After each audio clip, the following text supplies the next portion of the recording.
All right, so we have to talk about the Orange Bowl. As usual, I'll try to keep this short because again, I'm losing my voice again today. Uh, Clemson loses 31-14. Offense is horrendous for most of the night. I mean, it's tough because it wasn't that bad because they were consistently getting to Tennessee's side of the field, and then just drives are sputtering out. A lot of it had to do with again kicking issues to start the game. They do the fake field goal where Swinney's son gets blown up and doesn't get the first down. I think that was a garbage play. I don't think that decision should have been made at that time. BT Potter misses his first 3 field goal attempts, and then hits 2. But he misses his first 3, which is something you don't expect for someone as talented as him. He now owns the record, by the way, for the most field goals in Clemson football history. So you had the kicking issues early on. You left a lot of points on the board that way. At least 9 points on the board that way, as many as 12. If you made the decision to kick a field goal instead of going for the fake field goal. Cade Klubnik had his problems today. He was inaccurate at times. He was struggled with poor ball placement, didn't sense pressure at times. There were instances where he had to throw the ball away and he just held onto the ball and took a sack. There were times where he challenged double coverage when it made no sense to challenge double coverage. And there were a lot of times where he voided the pocket too early, rolled out, ran 20 yards the wrong direction, and threw off his back foot. And again, he was under pressure for a lot tonight. Like, understandably, he was dealing with pressure, but he played horrendously under pressure. He really did not play well tonight.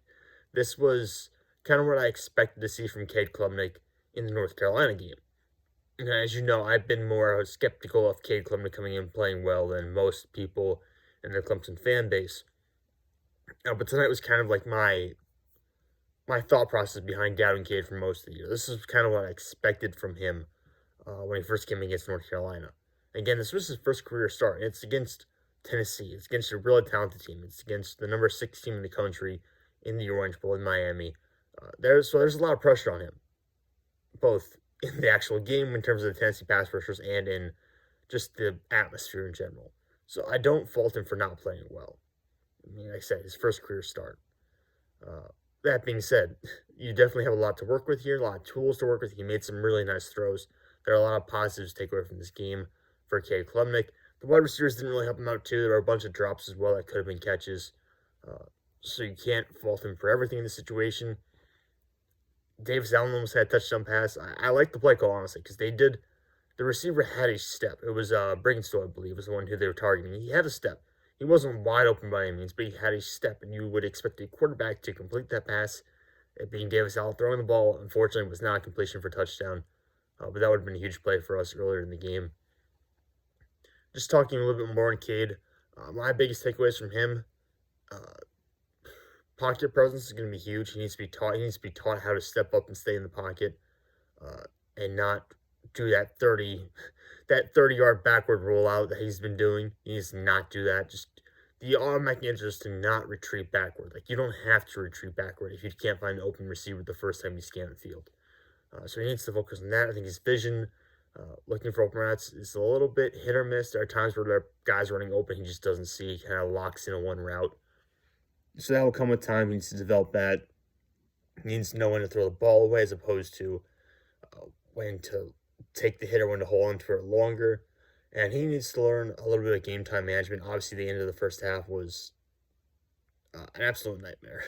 Two consecutive running plays by Cade Klubnik, one that doesn't pick up the first down, but it's fine. You still have some time to run a play. And then with no timeouts, he decides to run the ball. Fails to pick up the first down again because he had no rushing lane to really go. There was a linebacker, I believe, sitting right there. And time expires, and Clemson leaves at least 3 points on the board. Again, freshman mistakes. First start of his career. Understandable. That being said, there were a lot of mistakes tonight. And this offense, I think, was also hindered by how little they went to the run game early on. And when I say the run game, I don't mean running with Cade. I mean running with your actual running backs. Shipley had like 5 touches through midway through like the second quarter or something like that. Something ridiculous. He should have been more heavily involved early in the game. Phil Maffa only got 7 carries. He's averaging 5.6 yards per carry. He should have gotten more than that, significantly more than that.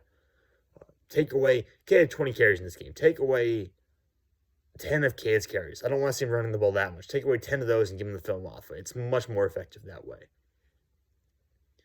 Let's see. Just Magada had a pretty good game, but he did have some drops.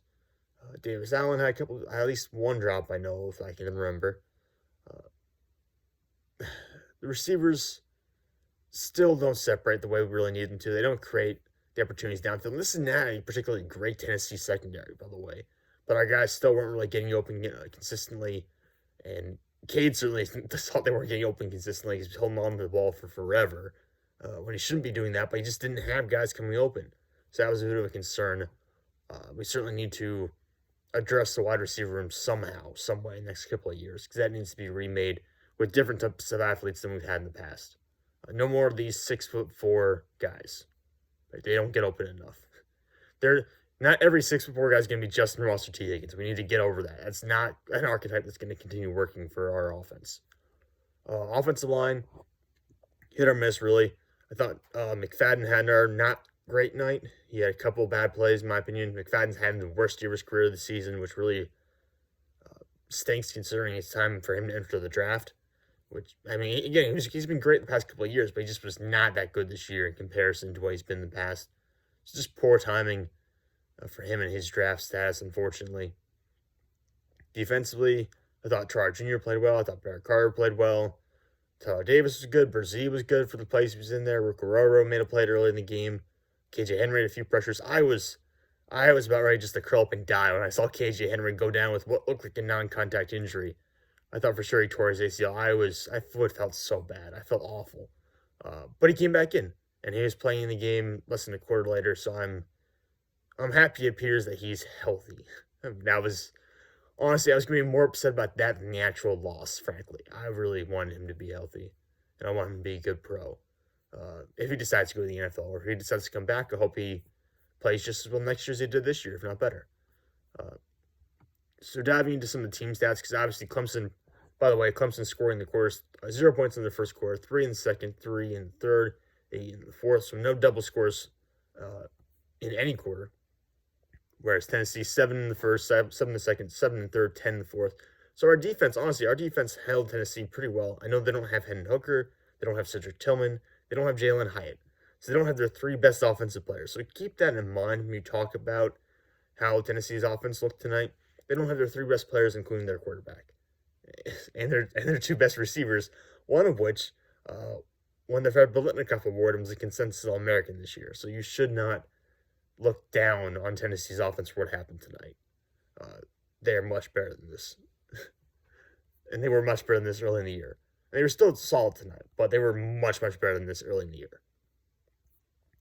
Looking at the overall game, Clemson, 484 total yards of offense compared to only 375 for Tennessee. The issue, of course, being Tennessee had 2 or 3 really big plays, and Clemson just got none of that tonight. Clemson had none of the game-breaking plays, and Tennessee had all of them. Tennessee had a couple. They really blew this thing open, including a few blown coverages deep.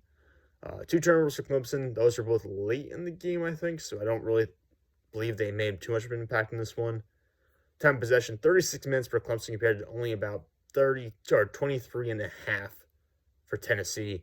And first downs, 34 for Clemson compared to only 21 for Tennessee. So if I just looked at the team stats box score and gave that to you, you'd assume Clemson won this game.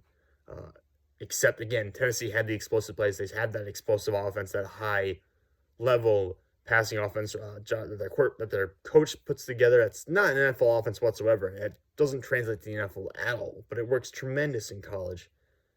And with Joe Milton, his tremendous arm strength that he has, they wouldn't shut up talking about it. The announcers talk about it all night. But he deserves it because he does have a tremendous arm. And that really unlocks their deep passing game, which worked for them a couple times tonight. Squirrel White, an incredible name, by the way. Had a couple really big plays. Keaton had a big one. I'm surprised McCoy actually didn't have more big plays. He's probably the best receiver they had available in this game. But overall, Tennessee's offense just had the big plays. Their defense was swarming to Cade Klubnik, forcing him out of the pocket, forcing him to throw off platform, forcing him to throw off his back foot all night. Shout out to Aaron Beasley. Shout out to Byron Young. Those guys were monsters tonight. But yeah, so some positive takeaways. Cade had some big moments. The defense still looked pretty good. But overall, there's a lot that needs to be ironed out. And frankly, in the offseason, I would like to see some changes in the coaching staff. I never like advocating for guys to get fired, but it's so clear right now that this offense, the play calling in particular is awful. It sucks. I'm sorry.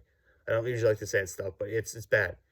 So I'm hoping for a change of play calling. No more of this in-house stuff. Go out and actually hire someone, please.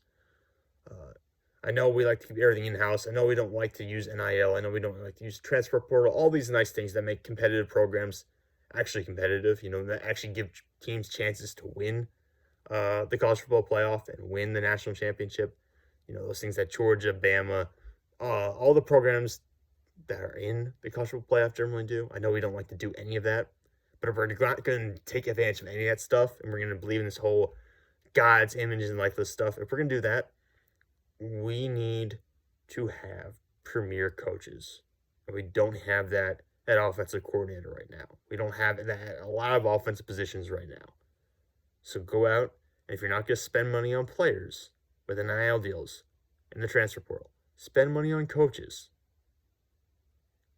For the love of God, please do something like that. You need to go out and upgrade some way. Because right now, the trajectory for this program is pointing down. Compared to Georgia, which is like seemingly taking over Alabama's spot atop the college football playoff world. Michigan's pointing up the past couple of years. Ohio State's still Ohio State. And teams seem to be rotating into that kind of like that fourth spot, where it'd be TCU, Cincinnati, whatever teams are kind of rotating in there. But Clemson as a program is not performing to the standard that was set for the past, I'll call it 7 or 8 years. They're not there right now. And a lot of that has to do with coaching. A lot of that has to do with player acquisition not through the transfer portal and through recruiting and stuff like that.